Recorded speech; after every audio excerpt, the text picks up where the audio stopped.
Hello दोस्तों, top coaching studio में आप लोगों का स्वागत है। मैं विनोद आप लोगों के सामने आज हिंदी के मोस्ट इम्पोर्टेंट क्वेश्चनों को लेके आया हूं। तो साथियों, आप लोग इस वीडियो को पूरा देखिएगा, स्किप मत कीजिएगा। और जो साथी भाई इस चैनल पर नए हैं, अगर चैनल पसंद आया तो लाइक, सब्सक्राइब और शेयर कर लीजिएगा।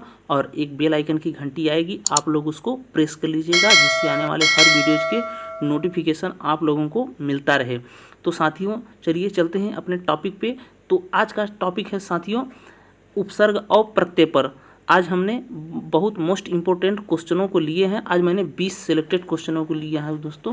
तो आप लोग सभी क्वेश्चनों का आंसर राइट दीजिएगा। और जो भी साथी नए हैं, सबसे पहले अगर टेलीग्राम से नहीं जुड़े हैं तो नीचे डिस्क्रिप्शन में उसका लिंक दिया गया है, आप लोग जल्द से जल्द वहाँ पे जुड़ जाइए। तो चलिए चलते हैं साथियों फर्स्ट नंबर क्वेश्चन पे। तो आज का फर्स्ट क्वेश्चन है साथियों कि शब्द रचना कितने प्रकार की होती है। बताइए, शब्द रचना कितने प्रकार की होती है। तो इसमें 4 ऑप्शन दिए गए हैं, आपको करेक्ट आंसर बताना है कि शब्द रचना कितने प्रकार की होती है। तो इसमें पहला ऑप्शन दिया है 2, बी ऑप्शन है 4, सी ऑप्शन है 3 और डी ऑप्शन है 5। तो इसमें आपको करेक्ट आंसर बताना है कि राइट आंसर क्या हो जाएगा।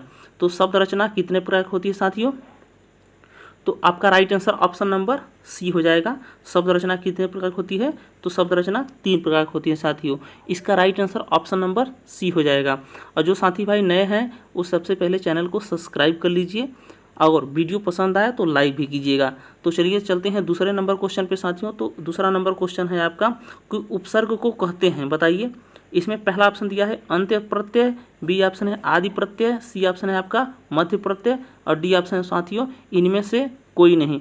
तो आपको इसमें से करेक्ट आंसर बताना है कि उपसर्ग को कहते हैं। तो निम्न ऑप्शन के अनुसार कौन सा इसमें राइट आंसर हो जाएगा। तो साथियों, आपका right answer option number B हो जाएगा, आदि। उपसर्ग कहाँ पे लगाए जाते हैं साथियों, उपसर्ग आदि प्रत्यय है। उपसर्ग को आदि शुरू में ही लगाया जाता है साथियों। कोई शब्द हो गया तो उपसर्ग क्या होते हैं, उपसर्ग होते हैं साथियों जो कोई मूल शब्द है उसके अर्थ में परिवर्तन कर देते हैं, उन्हीं को क्या कहते हैं, उपसर्ग कहते हैं। और यह साथियों उपसर्ग क्या होते हैं, ये जो मूल शब्द होता है उसके प्रारंभ में ही, आदि में ही लगाए जाते हैं। तो इसका मतलब उपसर्ग को कहते हैं आदि प्रत्यय। इसका आदि प्रत्यय इसीलिए पड़ा है साथियों इसका नाम। तो चलिए चलते हैं अगले नेक्स्ट क्वेश्चन पे। तो उपसर्ग शब्द की व्युत्पत्ति है। बताइए, उपसर्ग जो शब्द है उसकी व्युत्पत्ति है। तो पहला ऑप्शन दिया है इसमें ऊपर प्लस ग, और बी ऑप्शन है आपका उप प्लस सर्ग, और सी ऑप्शन है आपका उ प्लस पसर्ग, और डी ऑप्शन है आपका उपस प्लस गर्ग, उपस प्लस अर्ग। तो इसका राइट आंसर आप लोग बताइए कि राइट आंसर इसमें से क्या हो जाएगा। तो साथियों, इसका right answer option number C हो जाएगा, ऑप्शन नंबर सी, उप प्लस सर्ग इसका राइट आंसर हो जाएगा। उसके बाद अगला नेक्स्ट क्वेश्चन है उपसर्ग के नहीं किए जा सकते हैं। उपसर्ग के नहीं किए जा सकते हैं। तो पहला ऑप्शन इसमें दिया है खंड, बी ऑप्शन है सार्थक खंड, सी ऑप्शन है आपका निरर्थक खंड, इनमें से कोई नहीं आपका डी ऑप्शन है। तो उपसर्ग के क्या नहीं किए जा सकते हैं, आपको उसी का आंसर बताना है साथियों। तो आपका राइट आंसर ऑप्शन नंबर क्या हो जाएगा, तो ऑप्शन नंबर हो जाएगा आपका साथियों बी, सार्थक। सार्थक खंड उपसर्ग के नहीं किए जा सकते हैं साथियों। चलिए चलते हैं अगले नेक्स्ट क्वेश्चन पे। तो अगला नेक्स्ट क्वेश्चन है साथियों उपसर्ग का प्रयोग कहाँ होता है। बताइए, उपसर्ग का प्रयोग कहाँ होता है सब। तो इसका पहला ऑप्शन इसमें दिया है शब्द के आदि में, बी ऑप्शन है आपका शब्दों के मध्य में, सी ऑप्शन है आपका शब्द के अंत में, और डी ऑप्शन इनमें से कोई नहीं। तो आपको करेक्ट आंसर बताना है कि उपसर्ग का प्रयोग कहाँ पे होता है। तो इसका राइट आंसर आप लोग बताइए साथियों कि उपसर्ग कहाँ पे लगाए जाते हैं। तो बताइए इसका राइट आंसर क्या हो जाएगा। तो बताइए साथियों इसका राइट आंसर क्या हो जाएगा। तो साथियों इसका right answer option number A हो जाएगा, ऑप्शन नंबर ए आपका राइट आंसर हो जाएगा। शब्द के आदि में, शब्द के शुरू में ही साथियों उपसर्ग लगाए जाते हैं। और साथियों ये शब्द के क्या करते हैं कि ये नवीन विशेषता उत्पन्न करते हैं। कोई मूल शब्द हो गया, अगर ये उपसर्ग लगा दिए जाते हैं तो कोई नवीन क्या होता है, शब्द बन जाता है, नई विशेषता बन जाती है। तो साथियों जैसे हार हो गया, जैसे साथियों हार हो गया, हार के अगर पहले हम प्र लगा दें साथियों तो ये क्या हो जाएगा, प्रहार हो जाएगा। तो हो गया ना साथियों, हार था, हार यानी माला जो गले में पहना जाता है। अब उसके आगे प्र लग गया साथियों, तो ये प्रहार हो गया, एक तरह का घातक वर्ड हो गया साथियों। तो इसीलिए प्रत्यय क्या होते, उपसर्ग क्या होते हैं साथियों, शब्द के मूल शब्द के पहले ही लगाए जाते हैं और उनके अर्थ बदल देते हैं, एक नई विशेषता पैदा कर देते हैं। तो साथियों इसका right answer option number A हो जाएगा, शब्द के आदि में। चलिए चलते हैं 6वें नंबर क्वेश्चन पे। तो उत्सर्ग उत्कर्ष शब्द में उपसर्ग है, बताइए उत्कर्ष शब्द में उपसर्ग क्या है। तो इसमें पहला ऑप्शन दिया है उत, बी ऑप्शन है उत, सी ऑप्शन है उतक और डी ऑप्शन इनमें से कोई नहीं। तो आपको करेक्ट आंसर बताना है कि उत्कर्ष शब्द में उपसर्ग क्या है। तो साथियों इसका राइट आंसर आप लोगों को बताना है कि इसका राइट आंसर क्या हो जाएगा। तो साथियों इसका राइट आंसर ऑप्शन नंबर क्या हो जाएगा, ऑप्शन नंबर बी, उत्कर्ष शब्द में उत, आपका option number B right answer हो जाएगा। चलिए चलते हैं अगले नेक्स्ट क्वेश्चन पे। तो नेक्स्ट क्वेश्चन है साथियों निष्कपट शब्द में उपसर्ग बताइए। तो इसमें 4 ऑप्शन दिए गए हैं, निस, बी ऑप्शन है निस, सी ऑप्शन निस और डी ऑप्शन है निस। तो इसमें आप लोगों को करेक्ट आंसर बताना है कि निष्कपट शब्द में उपसर्ग क्या है। तो आप लोग इसका करेक्ट आंसर बताइए। तो ऑप्शन नंबर राइट आंसर क्या हो जाएगा, ऑप्शन नंबर सी आपका करेक्ट आंसर हो जाएगा साथियों, निस। तो चलिए चलते हैं अगले नेक्स्ट क्वेश्चन पे। तो जय शब्द में कौन सा उपसर्ग लगाने से वह जय का विलोमार्थक हो जाता है, बताइए। जय शब्द है साथियों, जय कोई शब्द है, तो जय के आगे क्या लगाने पर ये विलोमार्थक मतलब उसका अपोजिट हो जाएगा। तो इसमें 4 ऑप्शन दिए गए हैं। पहला ऑप्शन इसमें दिया गया है वी, सी ऑप्शन है परि, सी ऑप्शन है परा और डी ऑप्शन है आपका अ। तो आपको लगाना है जय के आगे, तो जय के आगे उपसर्ग लगाना है साथियों। तो ये उसका जय का विलोम शब्द हो जाएगा। तो जय का विलोम शब्द क्या होता है दोस्तों, पराजय। जय के क्या होता है, पराजय। तो आपको लगाना है, अगर हम जय के आगे क्या लगा दें साथियों, जय है, इसके आगे हम परा लगा दें तो ये क्या हो जाएगा साथियों, पराजय। पराजय मतलब हार। तो जय का ये विलोम हुआ तो जय का क्या हो जाएगा, पराजय। तो इसमें क्या जोड़ेंगे साथियों, तो इसमें जोड़ेंगे ऑप्शन नंबर सी, आपका right answer option number C हो जाएगा। चलिए चलते हैं अगले नेक्स्ट क्वेश्चन पे। तो किस शब्द में उपसर्ग का प्रयोग हुआ है, आपको बताना है कि 4 ऑप्शन दिए गए हैं, इसमें से उपसर्ग का प्रयोग किस शब्द में किया गया है।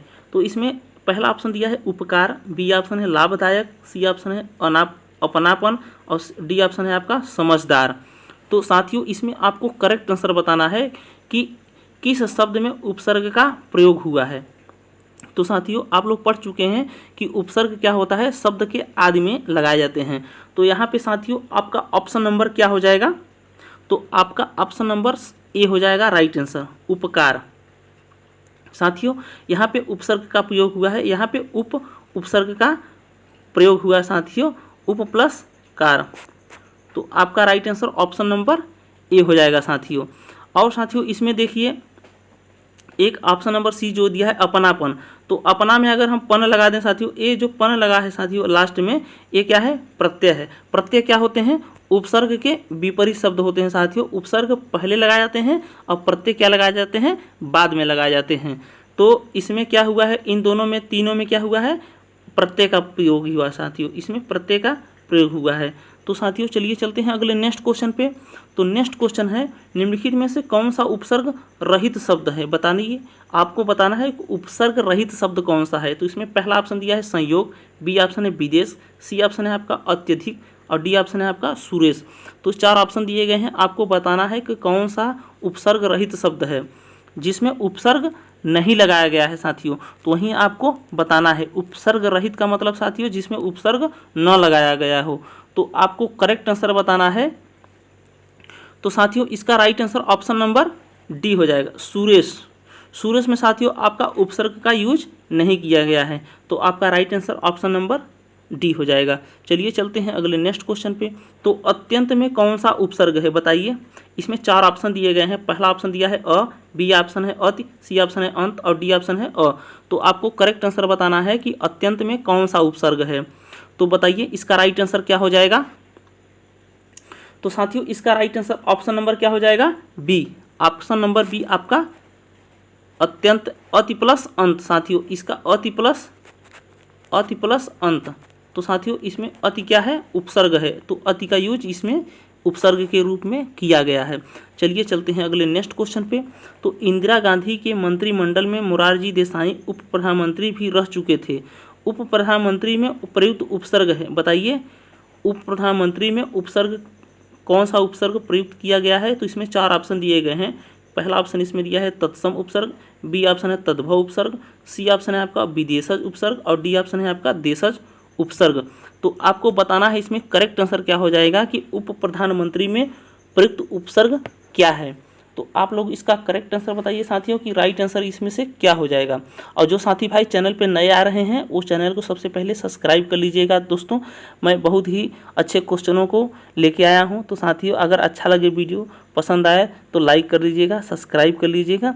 और चलिए चलते हैं अपने टॉपिक पे। तो साथियों इसका राइट आंसर ऑप्शन नंबर आपका क्या हो जाएगा,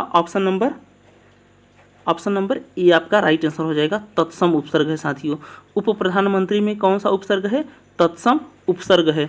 तो चलिए चलते हैं दोस्तों अपने अगले नेक्स्ट क्वेश्चन पे। तो नेक्स्ट क्वेश्चन है साथियों,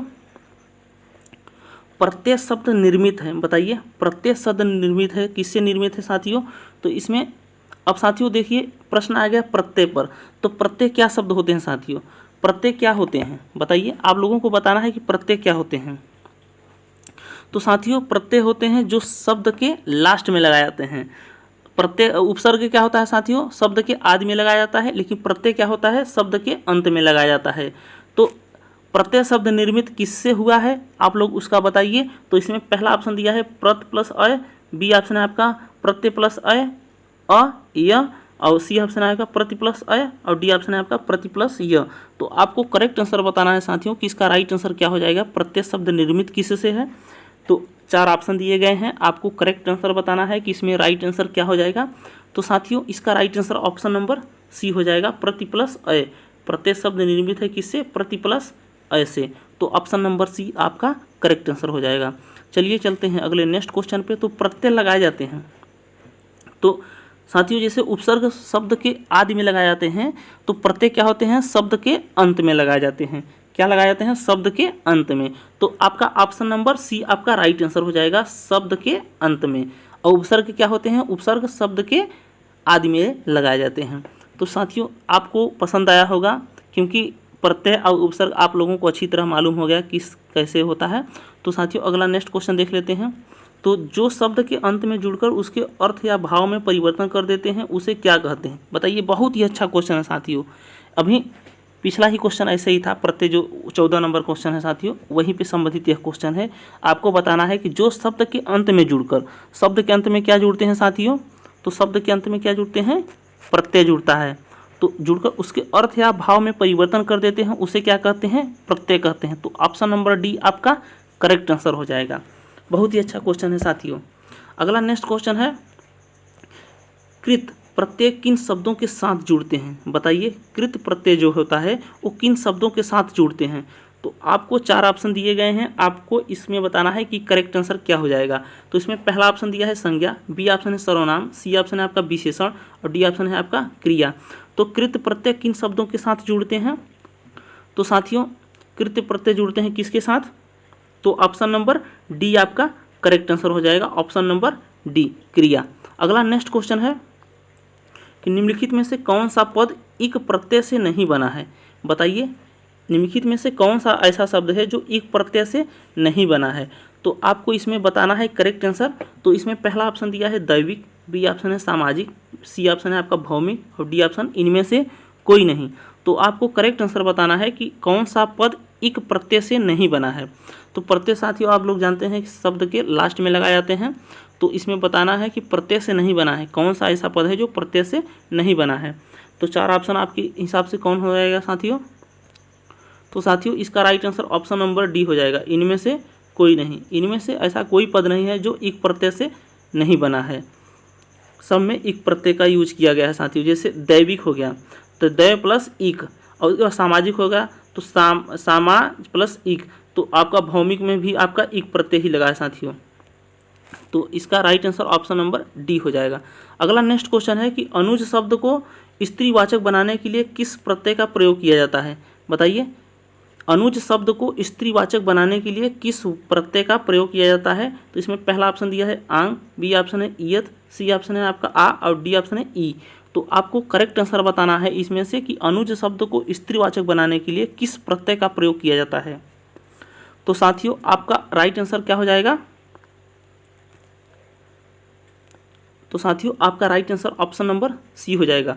अनुज शब्द को स्त्रीवाचक बनाने के लिए अगर उसमें आ जोड़ देंगे तो साथियों हो जाएगा अनुजा। तो अनुजा क्या हो जाएगा? स्त्रीवाचक शब्द हो जाएगा। तो ऑप्शन नंबर सी आपका करेक्ट आंसर हो जाएगा। चलिए चलते हैं अगले नेक्स्ट क्वेश्चन पे। तो साथियों सनसनाहट में कौन सा प्रत्यय यूज किया गया है? बताइए, सनसनाहट में कौन सा प्रत्यय यूज किया गया है? तो आपको करेक्ट आंसर बताना है। तो इसमें पहला ऑप्शन दिया है सन, बी ऑप्शन है सन, सी ऑप्शन है आपका हट और डी ऑप्शन है आपका आहट। तो सनसनाहट में कौन सा प्रत्यय यूज किया गया है? तो आपका right answer option number D हो जाएगा साथियों, आहट। सनसनाहट में कौन सा प्रत्यय लगा है? आहट लगा है। तो आपका right answer option number D हो जाएगा करेक्ट आंसर। तो साथियों अगला नेक्स्ट और लास्ट क्वेश्चन है साथियों कि दासत्व में प्रत्यय है, दासत्व में किस प्रत्यय का यूज किया गया है साथियों? तो इसमें चार ऑप्शन दिए गए हैं, त्व, बी ऑप्शन है सत्व, सी ऑप्शन है आपका व और डी ऑप्शन है आपका तव। तो इसमें से आपको करेक्ट आंसर बताना है कि दासत्व में प्रत्यय कौन सा यूज किया गया है। तो साथियों आप लोग इसका करेक्ट आंसर ऑफलाइन कमेंट में दीजिएगा। मैं कमेंट देखता हूं कितने लोग सही करते हैं, कितने लोग गलत करते हैं साथियों। मैं सभी का आंसर भी देता हूं साथियों, और जो भी इसमें गलतियां हुई होंगी साथियों आप लोग उसको देख लीजिएगा एक बार। और आने वाले एग्जामों में बहुत ही इंपॉर्टेंट साथियों मैंने क्वेश्चनों को सेलेक्ट करके लाया था, तो आप लोग इस वीडियो को एक दो बार देखिएगा तो सभी क्वेश्चन आपके तैयार हो जाएंगे और आने वाले एग्जामों में आप लोग अच्छा प्रदर्शन कर पाएंगे। तो साथियों मिलते हैं अगले नेक्स्ट वीडियो में। तो आज का सेशन यहीं पे हम लोग समाप्त करते हैं। जय हिंद।